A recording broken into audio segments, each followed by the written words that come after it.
This channel does not promote any violent, harmful, or illegal activities. All content provided by this channel is meant for an educational purpose only. এদিকে প্রদেশ কংগ্রেসের দপ্তরে তাণ্ডব, গ্রেপ্তার 3 অধরা BJP নেতা রাকেশ সিং।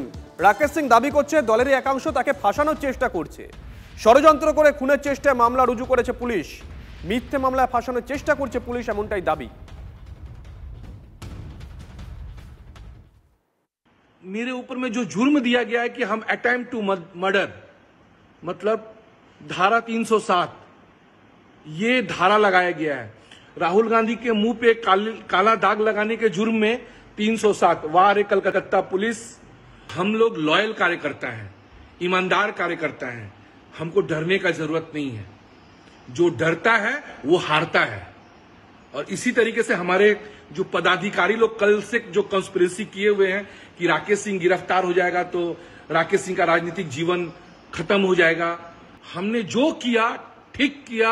मेरा जो आंदोलन था पूरा शांतिपूर्वक आंदोलन था, और हम जो किए एक अपने प्रधानमंत्री की मां के लिए जो किए, राकेश सिंह उसमें फक्र करता है। আমি শ্রমিকদের বক্তব্যকে সমর্থন করি। আমার এটাতে আলাদা কোনো বক্তব্য নেই। এটা দলের কর্মসূচি কিনা, অনুমোদিত কিনা শ্রমিকদা বলেছেন, যেটা দলের এন্ডোর্স কর্মসূচি নয়। বিহারে রাহুল গান্ধীকে স্বাগত জানানোর মঞ্চ থেকে প্রধানমন্ত্রীকে কুকথা বলার অভিযোগে গতকালই তোলপাড় হয় জাতীয় রাজনীতি। রাকেশ সিং এর নেতৃত্বে কলকাতায় বিধান ভবনে চড়া হয় বিজেপি নেতা কর্মীরা। ছিঁড়ে দেওয়া হয় কংগ্রেসের পতাকা ফেস্টুন, কালি লেপে দেওয়া হয় রাহুল গান্ধীর ছবিতে। সকালে ওয়ার্ডগঞ্জে বিজেপি নেতা রাকেশ সিং এর বাড়িতে যায় পুলিশ।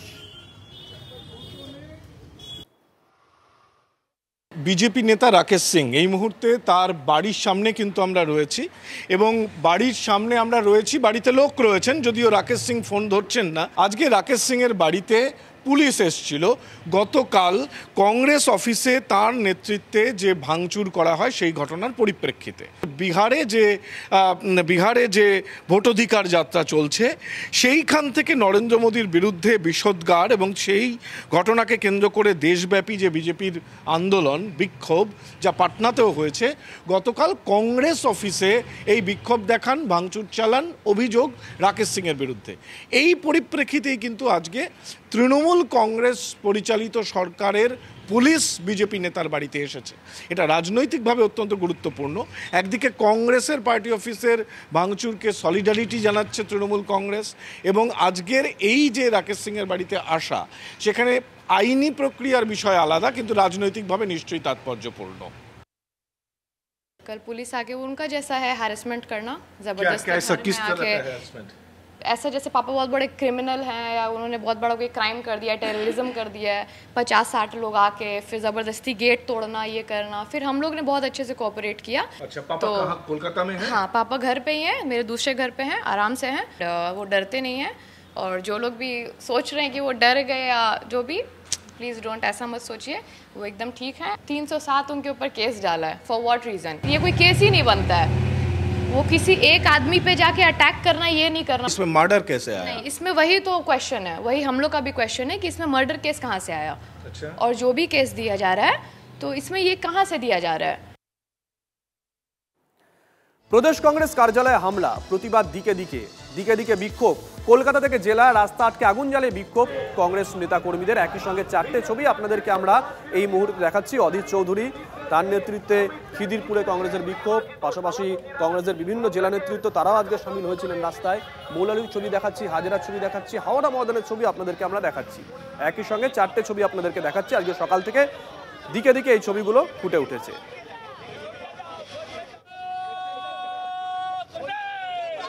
আপনারা জানেন যে গতকাল টিম শুভেন্দুর বিজেপির নেতারা গিয়ে আক্রমণ করেছে বিধান ভবন, ভাঙচুর করেছেন, কালিমালিপ্ত করেছেন বিধান রায়ের ছবি, রাহুল গান্ধীর ছবি এবং মল্লিকার্জুন খাড়গের ছবি। প্রদেশ কংগ্রেস সভাপতি কড়া নিন্দা করেছেন, খোলা চিঠি দিয়েছেন, এবং সেই মোতাবিক ওনার নির্দেশ অনুসারে গোটা পশ্চিমবঙ্গ জুড়ে গতকাল প্রতিবাদ হয়েছে, আজকের প্রতিবাদ হচ্ছে। আজকে দক্ষিণ কলকাতা জেলা কংগ্রেসের প্রতিবাদ। এরপরেই 2:30টার সময় বিধান ভবন থেকে মহা মিছিলের ডাক দেওয়া হয়েছে এবং সকলকে আসার অনুরোধ আমরা জানাচ্ছি। পাটনায় রাহুলের ভোটাধিকার যাত্রায় নেই মমতা অভিষেক। 1 সেপ্টেম্বর পাটনায় ভোটাধিকার যাত্রার সমাপ্তি অনুষ্ঠানে মমতা অভিষেককে আমন্ত্রণ জানানো হয়। সূত্র বলছে আমন্ত্রণ পেলেও যাচ্ছেন না মমতা অভিষেক। তৃণমূলের তরফে যোগ দেবেন ইউসুফ পাঠান এবং ললিতেশ ত্রিপাঠী। দিল্লিতে বাসভবনে অনুষ্ঠানে তৃণমূলকে আমন্ত্রণ জানান রাহুল গান্ধী। সেই আবেদনে সাড়া দিলেও রাহুলের কর্মসূচিতে নেই মমতা অভিষেক।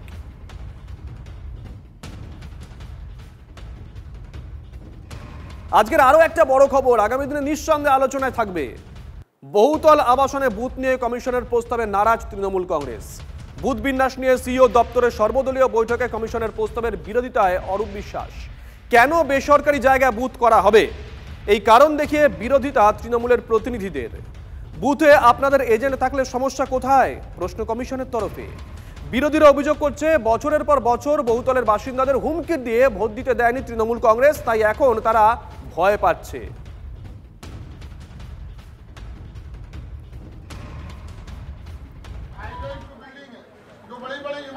नहीं, इलेक्शन कमीशन का जो कानून है, कानून में ये बात किया जाता है जो कोई प्राइवेट प्रेमिसेस में कोई वोट नहीं होता है। তৃণমূল খুব জোর আপত্তি জানালো, হাই রাইজে বুথ আমরা করতে দেব না। কারণ বললেন হাই রাইজ তো সব প্রাইভেট প্রপার্টি, সরকারি না, তাহলে ওখানে বুথ হবে না। একটাই প্রশ্ন, যখন ইলেকশন কমিশন এর রুলের মধ্যে পড়ে যে যেই হাই রাইজে যেখানে একটা জায়গায় 500-600 বেশি ভোটার আছে, তাহলে ওখানে একটা বুথ হবে। আপনি হাই রাইজের সামনে 3 জন মাস্তানকে দাঁড় করিয়ে দিন লাঠি নিয়ে, এই বেরোবে না, কে বেরোবে? দেখুন, হাই রাইজে যারা থাকে তারা তো রাস্তায় গিয়ে মারামারি করে ভোট দিতে যাবে না। আর ইলেকশন কমিশনের আইনে আছে এটা, কেন? যাতে ম্যাক্সিমাম লোকেরা ভোট দেয়।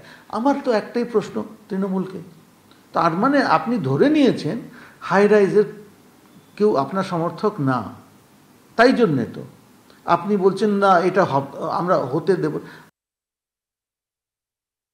হাই রাইজে যদি বুথ হয় তাহলে সেই সমস্ত হাই রাইজ বিল্ডিং বুথ করার যদি কোনো অপশান থাকে তাহলে সেখানে না হওয়ার কি কারণ আছে, আর বাধা দেওয়ারই কি কারণ আছে? তার কারণ তৃণমূল এত প্রো পিপুল, এত কাজ করেছে, এবং যাদের সামনে মানে মমতা ব্যানার্জির মতন ভাবমূর্তি সম্পন্না একজন নেত্রী রয়েছে, তাদের ভোট তো দেবে মানুষ, নাকি অন্য কোনো পন্থা বা পদ্ধতি তারা অবলম্বন করে বা করে তারা নির্বাচনের বৈতরণী পার হয়ে বলে কি তাদের এই সমস্ত যন্ত্রণা? সাউথ সিটি বলে যে বুথ আছে, সাউথ সিটি ইন্টারন্যাশনাল স্কুলে যে বুথ হয় রাজবিহারী বিধানসভায়, সেখানে কোনোদিনও শুনবেন না ভোট লুট হয়েছে। তার কারণ খুব স্ট্রাকচারাল সিস্টেমে ভোটিংটা হয়।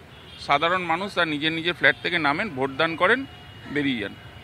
কিন্তু অন্যান্য জায়গায় বেশ কিছু জায়গায় রয়েছে যেখানে ভোট লুট হয়। তৃণমূল সেই ভোট লুটগুলো করান, মৃত ভোটাররা ভোটদান করেন, অনেক কিছু করেন সেখানে। সেই সুযোগগুলো হয়তো হবে না, সেই জন্য অবজেকশন তৃণমূলের। এখানে হলে আমি মনে করছি ওরকম হবে না, আমার অনেক সিকিউরিটি আছে, প্রপার ব্যবস্থা হবে, একদম ডিসিপ্লিনে ভোটটা হবে আমি মনে করছি। হ্যাঁ, আর না, যেমন আমাদের তো এখানে অনেক সিকিউরিটি থাকে, আর আশা করি গভর্নমেন্ট থেকে আমাদেরও সিকিউরিটি নিশ্চয় ওরা দেবে ভোটের জন্য। আমাদের এখানে সোসাইটিতেও সিকিউরিটি আছে, তো ওটা থেকে অনেকটা আমরা বেঁচে থাকতে পারবো, কোনো অসুবিধা হবে না আমাদের। নাই, কোনো পার্টি আমি মনে করছি না ঝামেলা হবে সোসাইটির ভিতরে করলে। আর তাতে খুবই ভালো হেল্প হবে আমাদের, আমরা শান্তিপুষ্টভাবে ভোট দিতে পারবো। বাইরে অনেক লোক যায় না, আর এখানে হলে সবাই আমরা নিজে চেষ্টা করে সবাইকে ভোট করাতে হবে, ভোট পার্সেন্টেজ অনেক বাড়বে।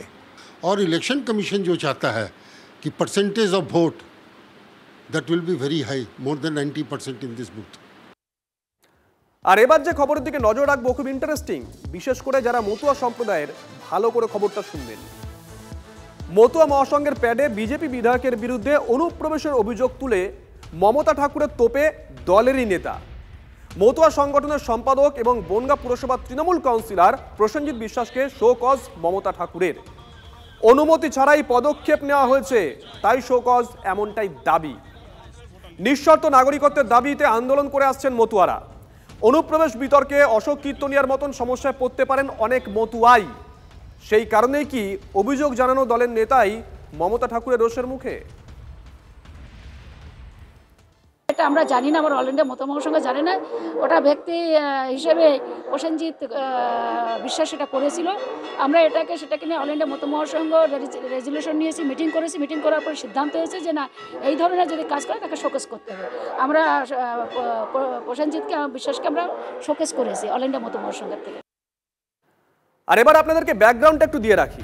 2002-এ ভোটার তালিকায় বনগাঁ উত্তরের বিজেপি বিধায়কের নাম থাকলেও তার বাবার নাম নেই।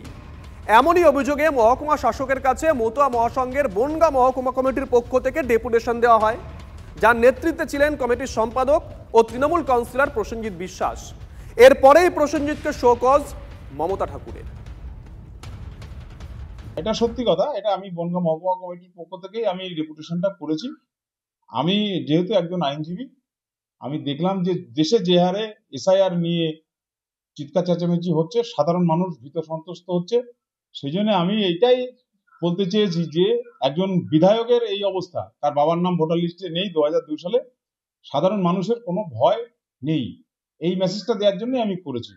আর যদি আমি কোনো ভুল করে থাকি, তার জন্য সংগঠন যা তার পদক্ষেপ নেবে, আমি তার উত্তর আমি দেব। শোকজ নয়, সাসপেন্ড করলে উপযুক্ত জবাব দেওয়া হতো, বলছেন বিজেপি বিধায়ক অশোক কীর্তনিয়া। সঞ্জিত বিশ্বাস যেটা বলেছিল সম্পূর্ণ মিথ্যা কথা বলেছিল। দ্বিতীয় কথা হচ্ছে, মমতা বলার যিনি তৃণমূলের সাংসদ, উনি তো উদ্বাস্তুদের ভালো চায় না। উদ্বাস্তুদের যদি ভালো চেতেন, প্রসেনজিৎ বিশ্বাসের মতন একজনকে অল ইন্ডিয়া মতুয়া মহাসংঘের সাধারণ সম্পাদকের পদে রাখতেন না। কারণ এই প্রসেনজিৎ বিশ্বাসী উদ্বাস্তু পরিবারের লোকদের পদে পদে হ্যারাসমেন্ট করাচ্ছে।